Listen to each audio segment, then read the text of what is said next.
Do you just want to start out with like a brief introduction of yourself? Just here. Well, I guess that if we're thinking about what's influenced me in my thinking as a psychologist, I should start by mentioning the fact that my primary areas of interest are social and community and environmental psychology. And so what I've tried to do in my education is combine my education as a research experimental psychologist in social psychology with more practical applied work in the field in community psychology. So I have a background in program evaluation and program development and an interest in the delivery of mental health services from not the clinical side but the program side. How do we develop systems to deliver mental health services? Probably nowadays you'd call this a health services researcher. We didn't have that term when I was in school. I went to the University of Florida for my PhD, and I then I came to work at Wilmington, and I've worked at Wilmington ever since. With a brief period of time finishing my PhD and starting here. So I've been here since January of 1973, and which means that I've been here for all but a few months of the existence of the psychology department here at UNCW, and so I've had the pleasure of watching us grow from 4 people. I was the 4th full-time faculty member, to 32 faculty members and a master's program and application to plan a doctoral program. So we moved a long way. My name is Rich Ogle, and I'm a clinical psychologist. I'm an associate professor here at UNCW. I'm also the clinical training director for our SATP, that is our substance abuse treatment psychology track in our master's program. I did my PhD at the University of New Mexico, where I specialized in substance abuse and addictions. In my field, I'm a clinical psychologist, and my specialization is working with adults who have a severe persistent mental illness. So illnesses like schizophrenia that have to be managed, sometimes over one.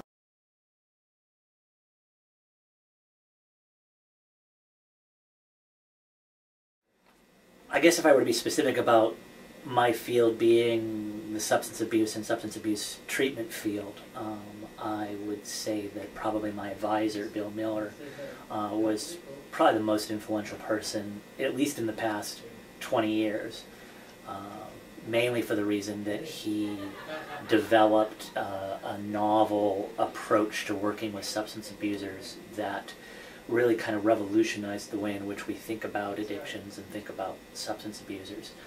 It used to be kind of before he started doing his research, or the field of substance abuse was mainly confrontational in nature.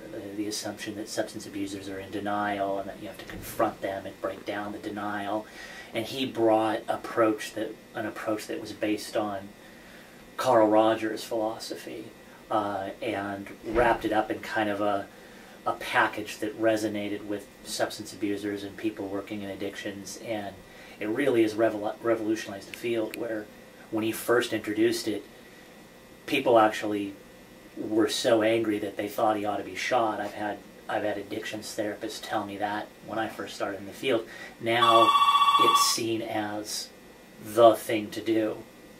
And the person that influenced me most in this field is Dr. Robert Liverman. And he is actually a world-renowned psychiatrist. He's not actually a psychologist, but he is an outstanding scientist and therapist. And what he did was introduce this idea that recovery and psychiatric rehabilitation is possible for people even with the most severe mental illnesses. And so he approached this field with a great deal of care and compassion for people, I think wanting social change and social justice, and also being a very rigorous scientist in understanding that he had to be evaluating at every step of the way what this approach is, the technologies, if you will, to help people make these changes in their lives. things like medication self-management, symptom self-management, being able to stop a relapse once it starts, developing an emergency plan of resource people to get the services needed to keep from having a psychiatric readmission. Basic conversation skills, interpersonal problem solving, a lot of the basic skills that many people lose after they become sick. He developed a curriculum and structured way, very supportive way of working with people with a severe mental illness that really makes a difference. And so he's the one. I think that actually the great people of the last 45 years have, the individuals have become less and less, individuals have become less and less important compared to Skinner and Freud and Rogers and people like that, who were of tremendous influence when I started out. You know, I read Carl Rogers on Becoming a Person. I read some original Freud. I read The Science of Behavior and other books by, and articles and papers and whole books by Skinner and so forth. Because the reason for that is that the field has become so specialized that there are important people who are influential in the specialties within psychology. But, you know, the number of people who, now that doesn't mean there aren't famous people in psychology who haven't impacted, Right. you know, that, you know, if you ask who influenced me, you know, the work of Albert Bandura and the whole social cognitive approach, the you know, has been pretty important. The some of the ideas in therapy, you know, just to take examples, in therapy, the work of Ellis and Beck and CBT, cognitive behavioral therapy, in social psychology, some of the ideas about social cognition in Taylor and Fisk and other social psychologists who, Stanley Milgram, you know, they're individuals in every field. You could go through, and I could go through in the areas that I'm, you know, that are important to me, and I could name you 3 or 4 people in each of those areas that have been pretty important. But, you know, if you were a modern graduate student and you weren't in that area, you weren't studying in that area, you wouldn't know who these people were. Whereas 40 years ago, when I took introductory psychology, I could name you 20 people who were important in the field of psychology, and not overall, and in each subfield. So if you took a course in social psychology, you'd study Leon Festinger, you'd study Kurt Lewin. These are 2 people that, and Lewin was the teacher of Festinger and Schachter, and these people taught most of the social psychologists. In the mental health, or in the clinical area, Carl Rogers, Freud, these people were the, you know, but particularly Carl Rogers was like the dominant person. In behavioral psychology, of course, in behaviorism, you know, Skinner. These people were, you know, they were clearly the people that you knew about. They were the leaders. They were the dominant people. But I don't see that personally in terms of, even in social psychology, you know, there are many famous social psychologists that I could name. But, you know, they wouldn't be on the tongues of every person who is every undergraduate who'd taken an introductory social psychology class. Right. And that's very different than when I was there were grand theories in learning, for example. That we had a book of great theory. If you take a learning class nowadays, very little of these learning theories are presented. And so, if you ask me who's thinking at a basic theoretical level influences my current thinking as a psychologist, I'd have to say it was Albert Bandura. Okay. If you ask me if you back me up against the wall and said, name me one person or I'm not going to let you go. We won't do that today. Yeah, I'd have to say Albert Bandura. And because he combines thinking about the role of personality and cognition and behavior. So he teaches us about behaviorism, the impact of behavior analysis. But I would have to say, even though I'm not a behavior analyst, B.F. Skinner and his thinking has made a huge impact. And then a whole group of people who have been involved with the concept of automatic versus control processing have made a difference in my thinking. And then rather than individuals, the field of cross-cultural psychology and the field of cognitive neuroscience have made a difference. That's a summary. I would probably say, personally, in terms of following their writings, as a clinical psychologist, I would probably say Rollo May and Viktor Frankl, probably two people who were probably equally influential. They are considered existential psychotherapists, and so they were big in developing existential psychotherapy in the 60s, starting in the early 60s and throughout the early 70s. I would probably say that when I read Rollo May and Viktor Frankl for the first time, that's when my sense of what a therapist should be like really started to kind of sink in. And although I've had a lot of other influences, I'm basically kind of a cognitive behavioral therapist. I'd say more recently, Stephen Hayes is probably a big influence on me, and he's more of a behavioral therapist. But the combination of those, and so although I am very kind of behavioral in the tools that I use and my thinking as a clinical psychologist, I would say my biggest overall influence is probably Rollo May and Viktor Frankl. Okay.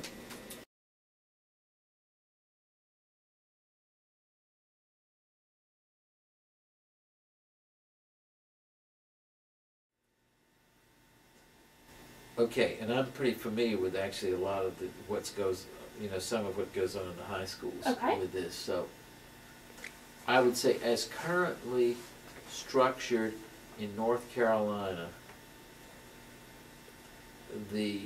I don't know whether more high school education in psychology is of much value, with the exception of teachers trained in AP to teach the AP psychology course. With the exception of the AP course, I'm not sure, and this is the reason. And some of one of my people that I admire the most, one of the people that made the biggest difference to my son's life at Harvard, taught the psychology course. So I'm not dissing, but it's the way it's structured in the state system of teacher licensure. In North Carolina,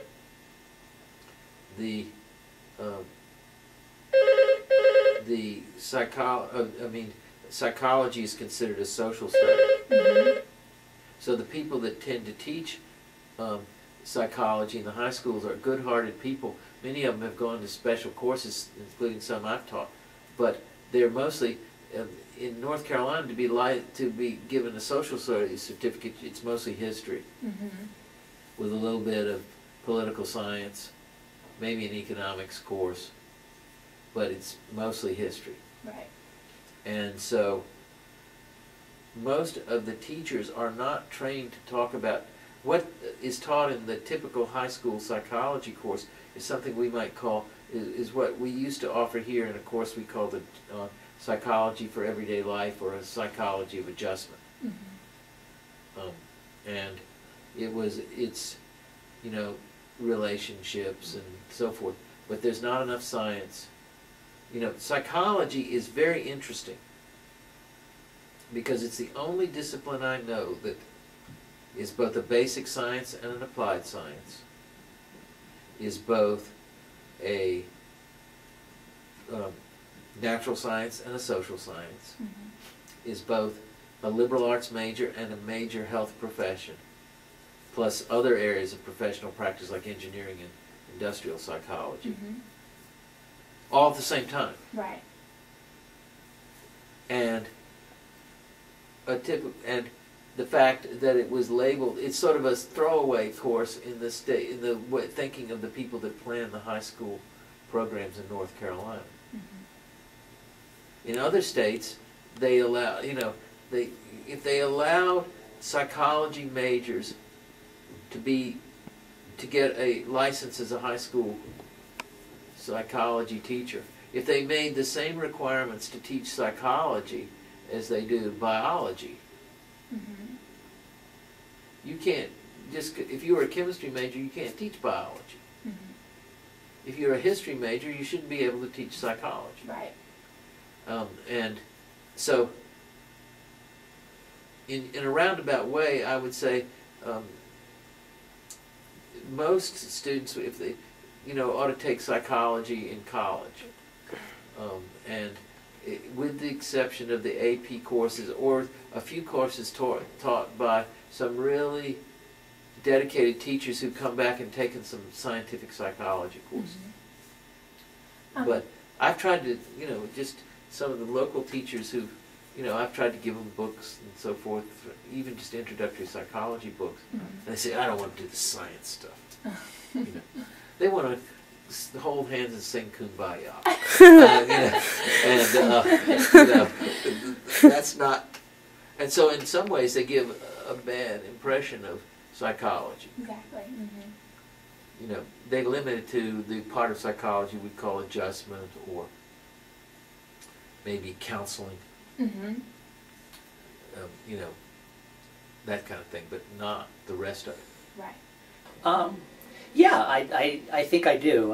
When I was in high school in San Diego in California, we had the choice to take psychology or civics, and I took psychology, and it was a great experience. I thought giving people, in retrospect, I think giving people at that young and kind of formative of an age the ideas and the tools that can allow them to think about differences in behavior in a more flexible way, and to kind of get a sense of self-understanding and just get an idea of how things as interesting as what people are like can be thought of in a scientific way. And so I guess for those two reasons, I would say that, yeah, I think it would be a great requirement, because it can give you some tangible tools to help you understand yourself better, but can also introduce people to science around topics that are more inherently interesting, like what makes a person like somebody else, which is on every high schooler's mind. And so I think that for those two reasons, I'd say yeah. Yeah, that's a great question. I think that psychology is offered in an awful lot of high schools. I guess my only concern about it is I think that it's very often psychology as a popular culture kind of phenomenon rather than the science of psychology. I really think I prefer students who are truly interested in psychology to seek it out actively rather than be something that everybody should have to get. I think one thing that students really do need to know is conflict resolution and relationship skills, and stuff like even assertiveness skills and emotion self-regulation. Now, whether that's something you can teach in high schools, I'm not sure, but I would love there to be some kind of immersion experience for students to start to understand what's effective communication with others and what isn't, so that they have the tools to solve these really deep interpersonal problems that we all have.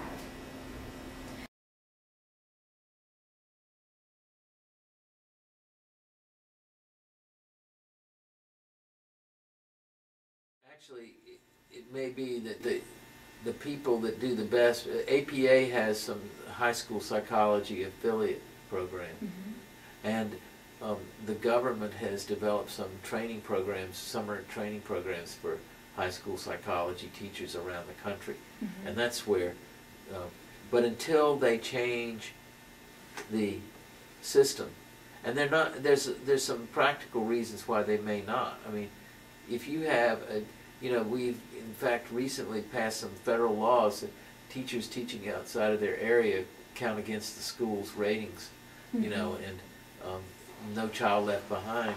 Right. You can't teach outside of your discipline, or it causes huge trouble in the schools, you know, being a bad school. That's not the technical term for it, but they have the bad school rate. So if you're the State Department of Public, if you're a school principal, you want to hire somebody that can teach as many courses within area as possible.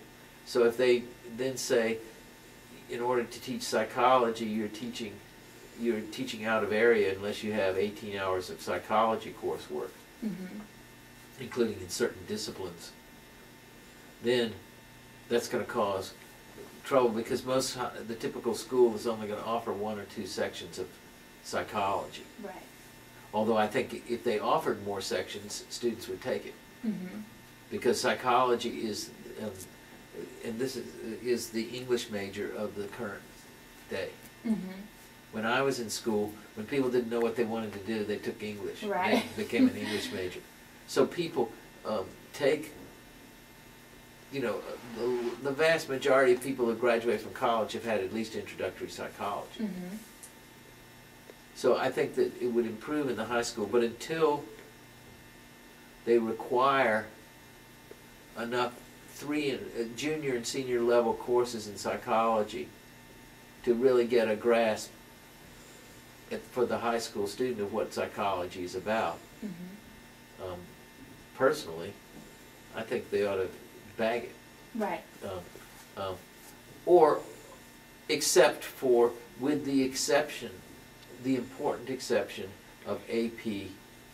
If a teacher is willing to get trained enough to get a reasonable pass rate of you know, in order to teach the things that are a reasonable pass rate of AP, I'm all for that. In fact, I'm particularly supportive of that.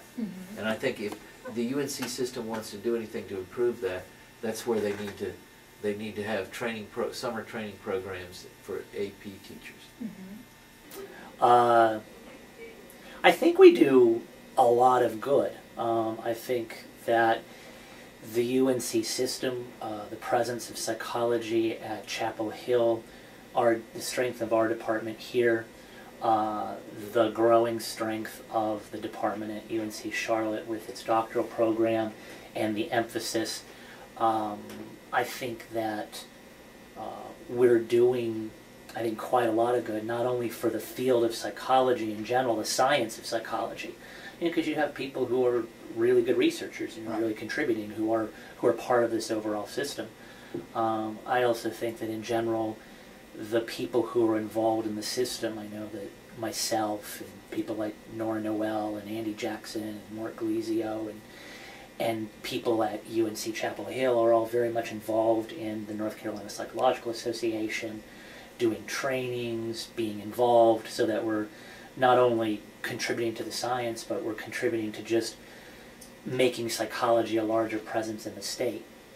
And so my sense is I think we're doing a good job. Now, I've also only been here, you know, going on 6 years. It'll be 6 years in June that I've been here, so I can't say that I have a large sample to draw from, but generally speaking, I think we do pretty well.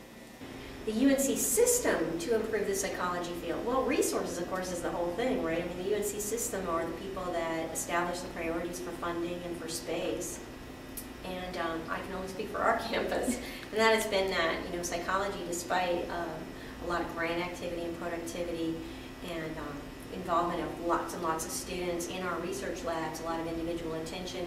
I think we do great on it, just about every variable possible that's furthering the UNC's mission, and yet we have not had the kinds of resources that we needed to really do a good job. For example, we have no dedicated clinical training space in the psychology department, and so we don't have the video capabilities, we don't have the soundproofing, we don't have any kind of clinic for our graduate students to train in, and you know, we've been asking for these things for many, many, many years, and it's you know, I don't know if we'll ever get them.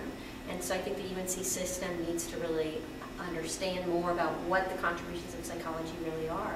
If they did know, I think that they would give us a much higher priority in terms of funding opportunities.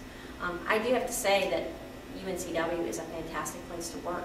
You know, despite some of the obstacles we have with about stuff and space, we have a fantastic faculty. We're very collegial with each other. We really support and collaborate a lot with each other. And that has gone a long way, I think, to furthering the psychology field in general, because you got to have colleagues who do your work with you.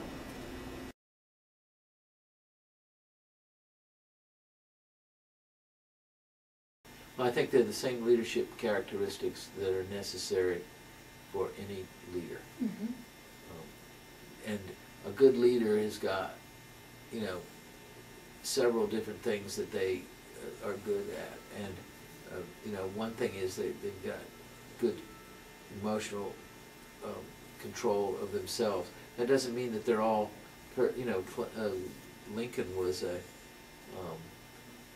had depression. I've been reading a little bit about Lincoln's, you know, fights with depression. Mm-hmm. But he had a sense of who he was. He was able to influence other people. He was able to build teams of people. He was able to, and he had a practical sense of, you know, organizations and how they work. Right.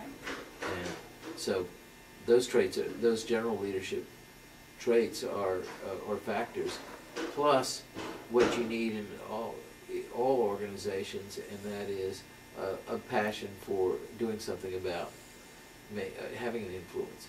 Okay. That's at the organizational level, and at the science level, which would be, you know, the other way people influence, you know, through their writings and so forth.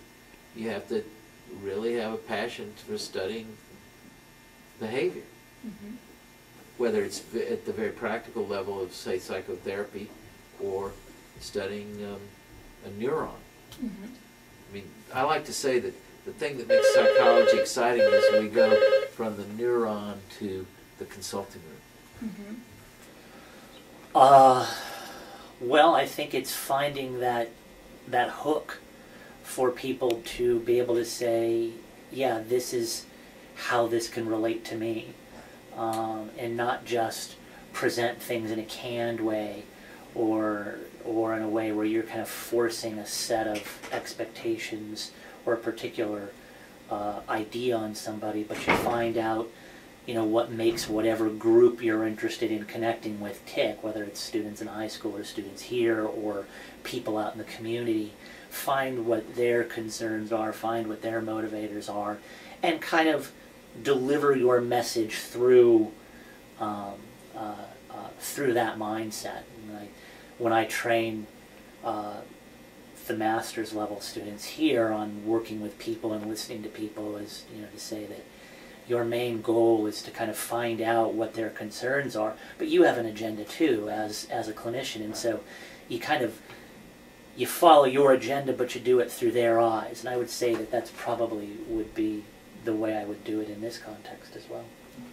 Personal characteristics, I guess. I think you have to be comfortable being very professional. I think that psychology, the science. As a clinician, I think about the science practitioner model all the time, that I'm a person that is interested in helping people change, but I'm also a scientist and a professional, and I think that helps me have a good, compassionate but professional boundary, and I think that's probably the most essential combination to have, that you genuinely care, you know, and I guess I would consider myself a very a very sensitive person who can be very emotional at times and really passionate about things. But at the same time, I have to be an expert and actually know how to do something that the individual doesn't know how to do. And so I can't just emote, and I can't just cry for the person. I have to really be able to offer something that's useful for them based on my experience, and you have to be a professional to do that. I think a lot of motivation. I mean, obviously, I also think a willingness to give of yourself and volunteer. Psychology is not a profession that's going to make you rich. It's not. It's a profession that's going to help you be fulfilled, and it's a profession that, depending on what type of psychology it is, can be very difficult. If you're a straight-up academician and you work at a larger university, there's lots of pressures to get grants and lots of pressures to publish.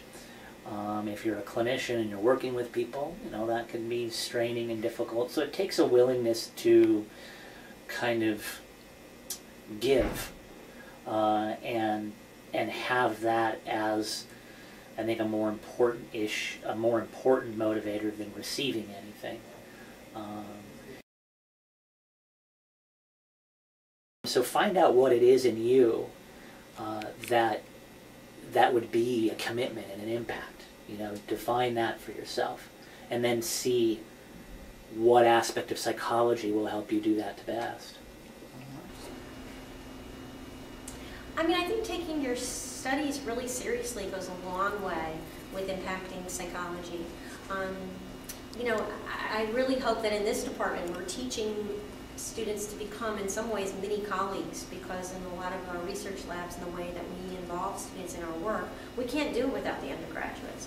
So I guess the best advice would be, whether it's through practicum or whether it's through research experience, assisting somehow, the work that we do as faculty is the best one.